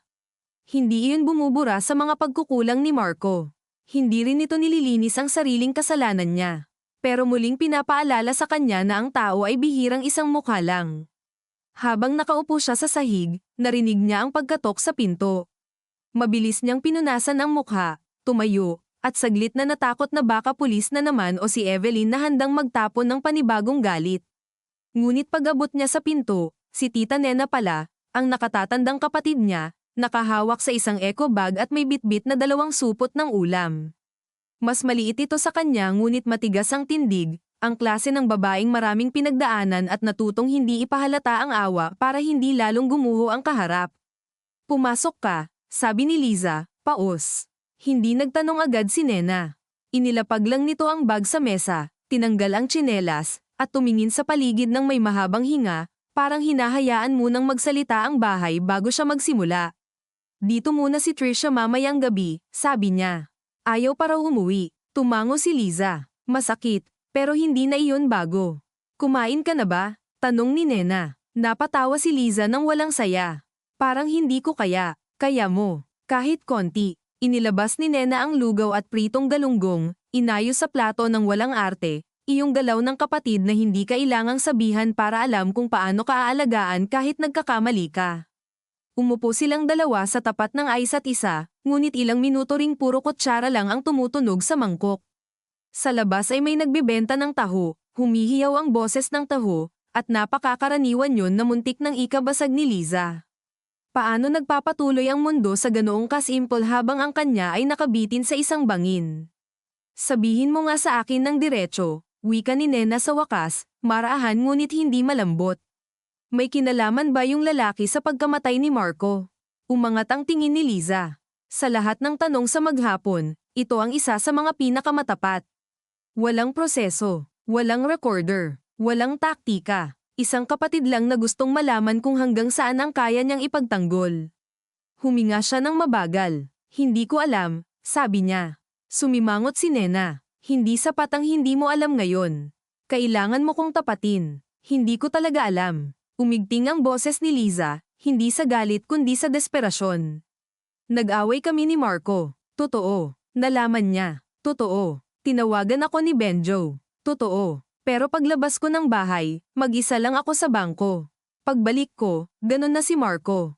Hindi ko alam kung may pumasok, kung nadulas siya, kung ano." Tahimik si Nena, tinitingnan siya ng matagal. "At yung lalaki?" Sabi niya wala siya rito. "Naniniwala ka?" Doon napahinto si Liza. Ilang oras na niyang iniiwasang sagutin sa sarili ang tanong na iyan. Ngunit ngayong hinain ito ng kapatid niya, hindi na siya makatakas. Pumikit siya sandali at naalala ang pagkakakilala niya kay Benjo, maasikaso, mabilis matuto, marunong makiramdam kapag mainit ang ulo ni Marco, marunong umiwas, marunong ding magpakita ng tapang sa maliliit na paraan. Pero naalala rin niya ang presinto, ang unang kasinungalingan, ang pag-amin lang ng may ebidensya na. "Hindi ko na alam kung ano ang paniniwalaan ko," bulong niya. Napabuntong hininga si Nena, saka ibinaba ang kutsara. "Liza, makinig ka sa akin. Hindi kita huhusgahan ngayon sa pagkaroon mo ng lalaki. Huli na para dyan at hindi naman ako banal. Pero kung may tinatago ka pa na may kinalaman sa pagkamatay ni Marco, sabihin mo na habang maaga. Hindi dahil kakampi ako sa pulis, kundi dahil pag mas lumalata, pati si Trisha lulubog." Sa pangalan ng anak niya, parang may humila kay Liza pabalik sa ibabaw. Oo nga, sa lahat ng nangyari, ang pinakamalinaw pa ring dahilan para tumayo ay si Trisha. Ngunit iyon din ang pinakamasakit, dahil sa pagtatangkang iligtas ang anak, kailangan niyang harapin ang posibilidad na mas masisira pa ang tingin nito sa kanya. "Wala akong tinatago tungkol sa pagkamatay niya," sabi niya, dahan-dahan, pinipili ang bawat salita. "Pero maraming bagay akong hindi sinabi noon pa dapat. At yun ang bumalik sa akin." Tinitigan siya ni Nena at marahil may narinig itong bahagyang katotohanan sa tono niya dahil tumango ito, hindi bilang pagsang-ayon kundi bilang pansamantalang pagtanggap. "Magpahinga ka muna," sabi nito. "Mamaya pupunta tayo sa punerarya. Kailangan mo ring humarap. Sa puntong iyon ay bumaliktad ang sikmura ni Liza. Buong maghapon ay nasa proseso at tanong ang isip niya kaya naisantabi pansamantala ang susunod na yugto ng realidad, burol. Mga dasal, mga nakikiramay na may kasamang panghuhusga. Mga kamag-anak ni Marco. Ang katawan nito sa kabaong, mas payapa ang mukha kaysa nang huli niyang makita ngunit mas permanenteng malayo. Andan ba si Trisha? Tanong niya. Mamaya pa raw pupunta. Kasama si Evelyn. Isang simpleng sagot, pero may laman na agad. Kasama si Evelyn. Ibig sabihin, mas malapit ngayon ang anak niya sa panig ng mga magagalit sa kanya kaysa sa sarili niyang kandanggan. Gusto niya sanang sabihin na mali si Evelyn, na hindi nito dapat inaangkin si Trisha sa oras ng pagkalito. Pero alam niyang may bahagi rin sa kanya na nagpasakop dito, dahil mas madaling ang samandal ang isang batang nasaktan sa malinaw na galit kaysa sa magulong paliwanag ng isang nagkasala. Pagsapit ng gabi ay nagtungo sila ni Nena sa funeral home sa may Quezon Avenue. Nakakasilaw ang ilaw sa lobby, puti at malamig, at ang amoy ng air freshener ay pilit tinatakpan ang mas masangsang na halo ng kandila, bulaklak, at preservative na hindi naman talaga natatakpan. Sa bawat kwartong madaraanan nila ay may pamilyang nakaupo, may umiiyak, may nagkakape, may naglalaro ng tungit sa sulok dahil iyon ang karaniwang anyo ng pakikiramay sa bansa nila, lungkot na sinasabayan ng puyat, chismis, pagkain, at pilit na pag-andar ng gabi. Sa labas ng chapel kung saan nakahimlay si Marco, naroon na ang ilang kamag-anak. Nakita siya agad ni Evelyn at ang tingin nito ay sapat na para maramdamang kahit hindi ito magsalita, hindi siya tanggap doon. Ngunit hindi siya hinaranggan. Marahil dahil maraming tao. Marahil dahil gusto nitong kusang makita ng lahat ang pagpasok niya, upang ang bawat bulungan ay magkaroon ng mukha. Pumasok si Liza sa silid at agad niyang nakita ang kabaong sa gitna, napapalibutan ng puting bulaklak na halatang pinili ni Evelyn, elegante ngunit malamig. Sa harap nito ay may litrato ni Marco na kuha pa noong isang binyag, nakapolo at bahagyang nakangiti. Hindi iyon ang mukha ng lalaking nakita niya sa sahig. Mas madali iyong mahalin. Mas madaling ipagtanggol. Dahan-dahan siyang lumapit. Pakiramdam niya ay gumagalaw siya sa ilalim ng tubig. Mabigat ang mga hakbang, makapal ang hangin. Nang sumilip siya sa loob ng kabaong, sandali siyang nawalan ng ingay sa isip. Maayos na ang buhok ni Marco. Natakpan na ang mga sugat. Nakapolo na ito ng puti. Sa unang tingin, kung hindi mo kilala ang kamatayan, aakalain mong tulog lang. Ngunit walang init sa balat, walang inis sa kilay, walang hinga sa dibdib. Wala ang lahat ng bagay na kahit nakakainis sa araw-araw ay nagpapatunay na tao pa ito, nandito pa. Bigla niyang naramdaman ang paghawak ni Nena sa siko niya, marahil dahil napansin nitong nanghihina siya. Marco, bulong ni Liza, at sa iisang pangalan na iyon ay sumikip ang lalamunan niya. Hindi niya alam kung humihingi ba siya ng tawad, nagpapalem, o nagtatanggol sa sarili sa isang lalaking hindi na makakasagot. Hindi ko ginastota, dagdag niya sa halos hindi na marinig na boses. Sa likod niya ay may mahinang hikbi. Paglingon niya, naroon si Trisha sa kabilang dulo ng silid, katabi si Evelyn, at sa unang pagkakataon mula kaninang umaga ay tuluyang bumigay ito sa iyak. Hindi malakas, hindi magulo, tahimik na luha lang habang nakatakip ang kamay sa bibig. At iyon ang mas matindi. Dahil sa sandaling iyon, naisip ni Liza na maaaring ang huling ligtas na alaala ni Trisha sa kanilang pamilya ay nabura na, at ang pumalit ay ang larawang ito, ang ama niyang patay, ang ina niyang may kasalanan, at ang mga kamag-anak na naghahati-hati sa karapatan kung sino ang dapat niyang pagkatiwalaan. Hindi siya lumapit sa anak. Hindi siya sigurado kung may karapatan pa siya sa ganoong kilos habang sariwa ang lahat. Sa halip, naupo siya sa likod, sa plastic chair na malamig sa hita, at doon pinanood ang kandilang kumikislap sa tabi ng litrato ni Marco. Sa bawat galaw ng apoy ay parang may paalala na ang buhay ay kaya palang mamatay sa isang iglap, pero ang kaparusahan ay hindi. Mahaba ito. Umaabot sa mga gabing sunod-sunod, sa tingin ng anak, sa pirma ng pulis, sa bulong ng kapitbahay, sa kabaong na binabantayan ng mga taong hindi mo na alam kung kamag-anak mo pa ba o mga saksi na lang sa pagbagsak mo. At habang lumalalim ang gabi sa punerarya, habang dumarami ang dumarating at nakikiramay at nagkakape sa gilid, naramdaman ni Liza na papalapit na ang puntong hindi na sapat ang pag-iyak at pag-amin sa pakikipagrelasyon. May darating na mas malinaw, mas formal, autopsy. Resulta, isang bersyon ng katotohanan na maaaring hindi niya kontrolado, at kapag dumating iyon, baka tuluyang mabasag ang anumang natitira pang puwang para humingi ng tawad sa anak niyang unti-unti nang lumalayo. May darating na mas malinaw, mas formal, autopsy. Resulta, isang bersyon ng katotohanan na maaaring hindi niya kontrolado, at kapag dumating iyon, baka tuluyang mabasag ang anumang natitira pang puwang para humingi ng tawad sa anak niyang unti-unti nang lumalayo. Dumating ang resulta makalipas ang 2 araw, sa gitna ng ikatlong gabi ng burol, kung kailan ang mga kandila sa paligid ng kabaong ni Marco ay tila mas mabagal ng matuno at ang mga taong umaalis at dumarating ay nagsisimula ng magkakahawig ang mga mukha sa sobrang puyat at paulit-ulit na pakikiramay. Sa labas ng chapel ay umuulan ng pino, hindi malakas ngunit sapat para maging mapusyaw ang mga ilaw sa parking lot at gawing madulas ang semento, at ang amoy ng basang lupa ay sumisingit sa air-conditioned na lamig ng punerarya. Nakaupo si Liza sa likod, hawak ang isang basong papel na kanina pa walang laman, nang makita niyang papasok si Ramirez kasama ang isang lalaking nakabarong na may dalang brown envelope. Hindi siya agad tinawag, pero sa paraan pa lang ng paglakad nila, sa diretsong pagtungo kay Evelyn na agad tumayo, alam na niyang dumating na ang oras na kinatatakutan niya. Nagkatinginan sila ni Nena sa kabilang upuan, walang nagsalita, ngunit parehong may narinig sa katahimikan ang magkapatidang tunog ng isang pinto sa loob na malapit nang bumukas. Ma'am Liza, Ma'am Evelyn, pwede po tayo sa labas sandali. Sabi ni Ramirez, at sa tono nitong mas maingat kaysa dati ay parang lalo pang tumindi ang kaba. Tumayo si Liza na namamanhid ang binti. Sa gilid ng silid, nakita niya si Trisha na nakaupo sa tabi ng kabaong, nakatingin sa larawan ng ama nito. Gusto niya sanang sabihing huwag na muna, pero wala siyang lakas humadlang sa bagay na baka siyang pinakamalakas na tatamaan. Sa maliit na conference room sa tabi ng chapel, amoy instant coffee at basang payong ang hangin.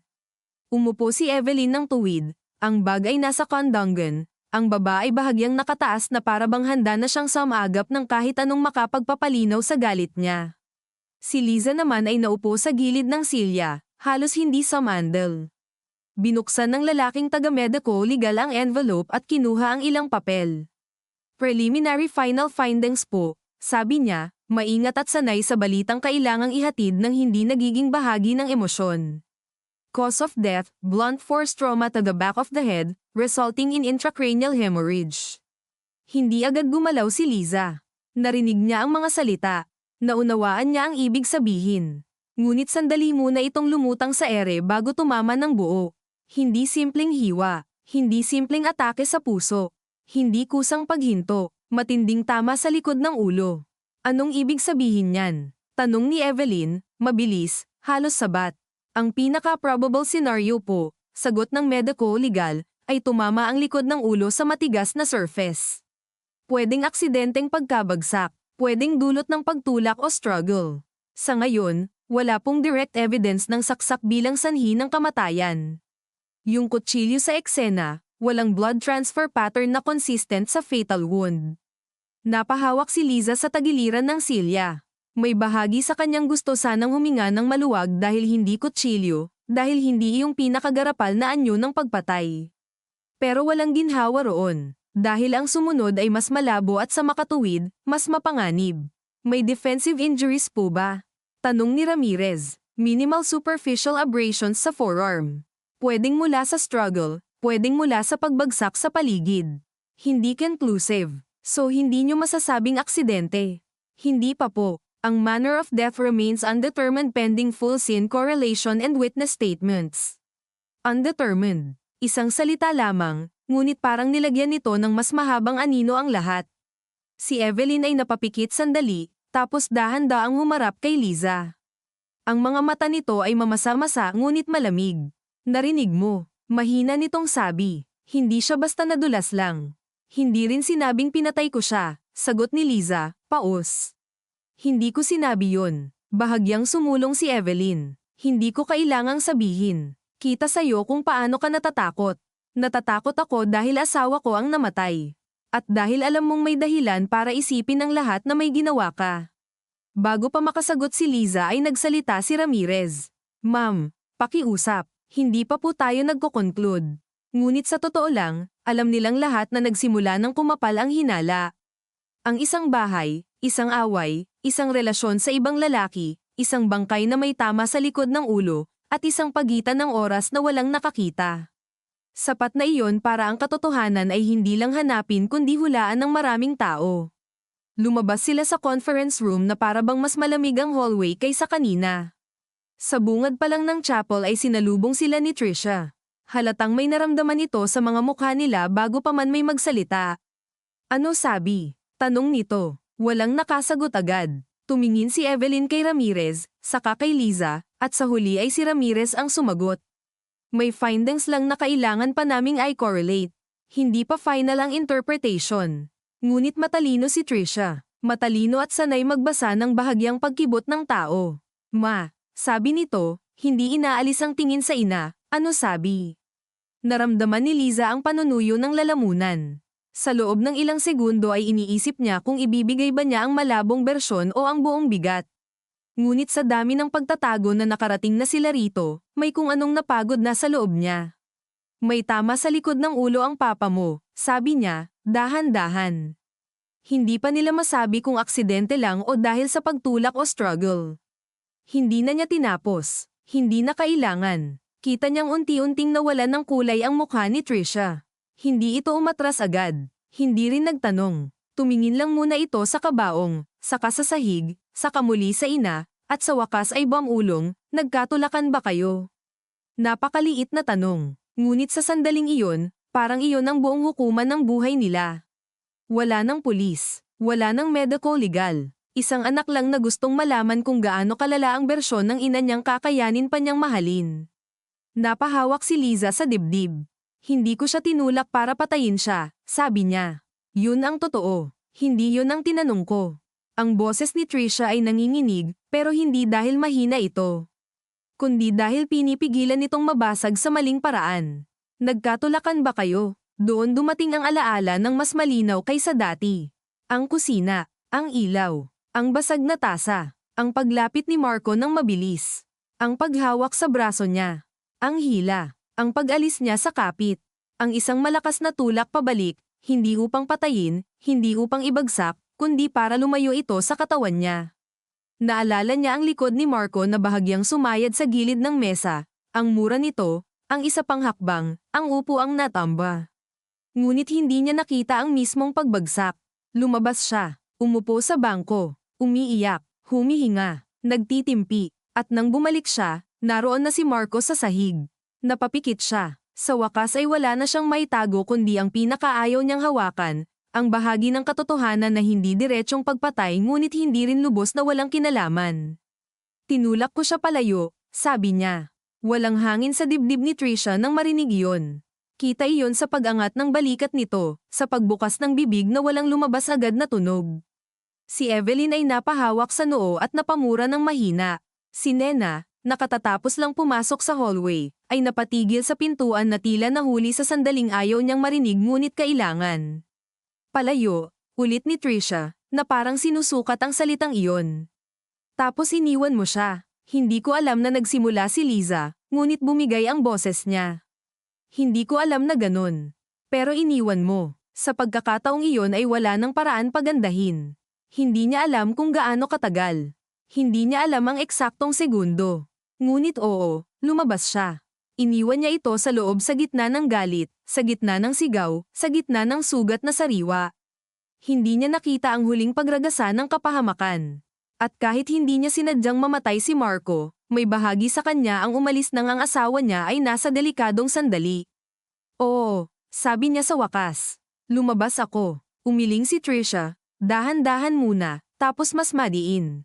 Hindi ito humagulgol. Wala nang ganoon. Ang mas masakit ay ang parabang may ilaw na namatay sa loob ng mga mata nito. Hindi ko alam kung paano kita titingnan, bulong nito. Anak, humakbang si Liza palapit, ngunit umatras si Trisha. Maliit lang na hakbang, pero iyon ang naging hatol.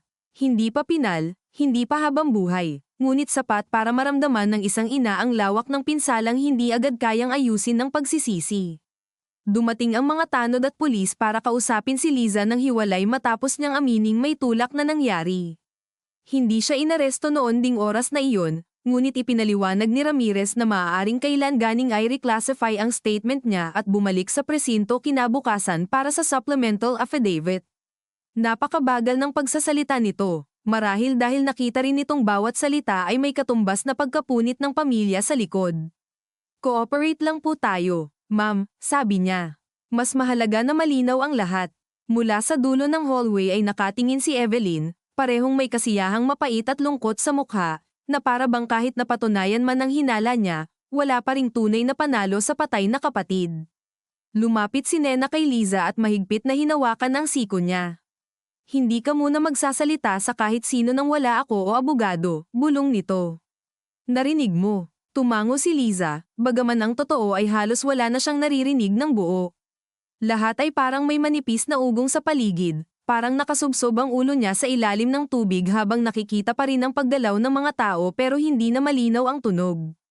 Nang gabing iyon ay hindi na siya pinauwi sa bahay. Si Nena ang nagpasya. Dito ka muna sa akin, sabi nito habang inilalagay ang ilang damit sa lumang travel bag. Wala nang tutol si Liza. Wala rin siyang lakas bumalik sa bahay na Daisy kanila ni Marco at ni Trisha ngunit ngayoy parang crime scene pa rin sa isip niya kahit nalinis na ang sahig. Bago sila umalis sa punerarya, huling sumilip siya sa kabaong. Tahimik si Marco. Gaya pa rin ng dati nitong mukha sa tuwing natutulog pagkatapos ng mahabang araw, maliban sa katahimikang ito ay hindi na mababasag ng kahit anong tawag, kahit anong paghingi ng tawad, kahit anong pag-amin. Hindi ko sinadya, bulong niya muli. Ngunit sa pangalawang beses na iyon ay hindi na siya sigurado kung para ba iyon kay Marco o sa sarili. Habang nasa sasakyan sila ni Nena pauwi sa Project 6, pinagmamasdan niya ang Quezon Avenue na basa sa ulan, ang mga bus na dadaan na parang walang katapusan, ang ilaw ng fast food, ang mga call center agent na nagyoyosi sa labas ng gusali, ang mga estudyanteng tawanan pa rin sa ilalim ng payong. Ganito pala ang pakiramdam ng personal na trahedya sa gitna ng syudad, wala itong espesyal na ilaw. Wala itong music cue. Nagpapatuloy ang lahat, at ikaw ang kailangang magkasya sa pagpapatuloy na iyon na may bagong bigat sa likod. Sa bahay ni Nena ay pinatulog siya sa maliit na kwarto ng pamangkin niyang nasa Dubai. Malinis, maayos ang kumot, may cabinet na amoy mothballs, at sa dingding ay may lumang calendar na may larawan ng dagat. Umupo siya sa gilid ng kama at saka palang tuluyang bumigay ang katahimikan. Hindi napigil, hindi na maingat, hindi dahil takot sa kulungan. Hindi lang dahil sa hiya, kundi dahil sa wakas, malinaw na sa kanya ang pinakamasakit, hindi siya mamumuhay bilang babaeng napatunayan o napawalang sala lamang. Mabubuhay siya bilang babaeng itinulak ang asawa palayo sa gitna ng sukdulang galit, lumabas, at bumalik ng patay na ito. Maaaring sabihin ng batas balang araw na kulang ang ebidensya para sa mabigat na kaso. Maaaring sabihing aksidente, maaaring sabihing reckless, maaaring may compromise sa papel. Ngunit sa loob niya, hindi na iyon kailanman magiging simpleng aksidente lang. At higit pa roon, ang anak niyang pinakamahalaga sa lahat ay marahil habang buhay dadalhin ang tanong kung ilang segundo, ilang hakbang, ilang piraso ng galit ang naghihiwalay sa isang ina mula sa pagiging ligtas na tahanan. Kinabukasan, bago pa man sumikat ng husto ang araw, tumunog ang cellphone ni Nena sa sala. Si Trisha. Hindi agad lumabas si Liza, ngunit narinig niya ang putol-putol na usapan. Oh, nandito siya hindi pa natutulog ng maayos sige. Pagkababa ng tawag ay kumatok si Nena sa pinto. Pupunta rito si Trisha, sabi nito. Gusto ka raw makausap, kayo lang. Sa loob ng ilang minuto bago dumating ang anak niya ay para muling kinuyam ang puso ni Liza. Higit pa sa pulis, higit pa sa autopsy, ito ang kinatatakutan niya. Ang diretsong pag-uusap na wala ng tatakbuhan. Dumating si Trisha pasado alas 7, nakasuot ng simpleng t-shirt at maong, walang ayos ang buhok, may malaking eyebags na parang sa isang gabi ay ilang taon ang idinagdag sa mukha niya. Naupo silang dalawa sa maliit na sala habang si Nena ay kusang lumabas sa veranda para bigyan sila ng espasyo. Sa pagitan nila ay isang mababang mesa na may nakalamlam na gasgas, at sa ibabaw nito ay 2 tasang kape na hindi hinawakan ng sinuman. Si Trisha ang unang nagsalita. Hindi ko alam kung mapapatawad kita. Diretso, walang paikot. Pumikit si Liza saglit at tumango. Alam ko, at hindi ko rin alam kung pinatay mo si Papa o hindi. Tinanggap ni Liza ang suntok ng salitang iyon nang walang depensa. Pero alam kong may ginawa ka bago siya mamatay na hindi mo na mababawi. Oo, sabi niya, at naramdaman niyang iyon marahil ang pinakatapat na sagot na naibigay niya sa buong linggong ito. May ginawa ako, marami, at hindi ko na mababawi. Napuno ng luha ang mata ni Trisha pero hindi ito tumulo agad. Ayoko nang marinig yung mga dahilan mo. Hindi muna. Kasi pag narinig ko pa ngayon, baka isipin ko pinagtatanggol mo yung sarili mo. Hindi ko ipagtatanggol, sabi ni Liza. Hindi ko na kaya. Doon unang bumitaw ang luha ni Trisha. Isa, tapos isa pa. Gusto ko lang malaman kung magsisinungaling ka pa sa akin. Hindi na. Kahit makulong ka. Tumitig si Liza sa anak niya. Sa tanong na iyon ay naroon ang buong natitirang pagkatao niya. Kung magsisinungaling pa siya ngayon para iligtas ang sarili, baka may kaunting pag-asa sa kaso ngunit tuluyan nang mawawala ang anak niya. Kung magsasabi siya ng totoo, baka mabigat ang kapalit sa batas. Ngunit marahil iyon na lang ang natitira niyang paraan para hindi lubusang mawalan ng karapatang tawaging ina. Hindi na, ulit niya. Mahaba ang katahimikan. Sa labas ay may tahol ng aso, may rumaragasang jeep sa kalye. May nagbukas ng radyo sa kapitbahay na tumutugtog ng lumang love song na lalong hindi bagay sa umagang iyon. Sa wakas ay tumango si Trisha, mabagal, pagod. Sasamahan kita sa presinto, sabi nito. Hindi dahil kampi ako, kundi dahil ayokong si Tita Evelyn ang magsabi ng lahat tungkol sa pamilya natin. Nabunutan ng hininga si Liza, hindi sa ginhawa kundi sa bigat ng iniaalok na iyon. Hindi kapatawaran, hindi pagkalinga. Isang manipis na tulay lang laban sa tuluyang pagkawatak. Salamat, bulong niya. Umiwas ng tingin si Trisha. Huwag kang magpasalamat agad. Tumayo ito. Hindi pa tayo ayos. Alam ko. At baka matagal pa. Alam ko rin. Nang umalis si Trisha sa sala at lumabas sa veranda para sabihan si Nena na handa na siya, naiwan si Liza na nakaupo sa tapat ng 2 tasang kape na lumalamig pa rin. Doon niya lubos na naunawaan ang anyo ng wakas na ibinigay ng buhay sa kanila. Walang malinis na paghuhusga, walang buong kapatawaran, walang simpleng linya sa pagitan ng biktima at may sala. Namatay si Marco dala ang galit at sugat na hindi na naayos. Naiwan si Liza na may katotohanang hindi niya sinadyang pumatay ngunit may bahagi siya sa gabing Samira sa lahat. At si Trisha, ang batang dapat sanay tumatawid sa mas simpleng pangarap, ang magdadala ngayon ng apelyidong may kwentong babulong-bulungan sa barangay at ng mga magulang na hindi na kailanman maibabalik sa anyong kilala niya. Tumayo si Liza, pinunasan ang mukha, at lumakad palabas upang humarap sa umagang walang pangakong gag-on, ngunit may isang bagay na mas malinaw kaysa noong mga nakaraang araw, hindi na siya magtatago. At kung iyon man ang unang hakbang ng parusa, iyon na rin marahil ang tanging anyo ng dangal na natira sa kanya.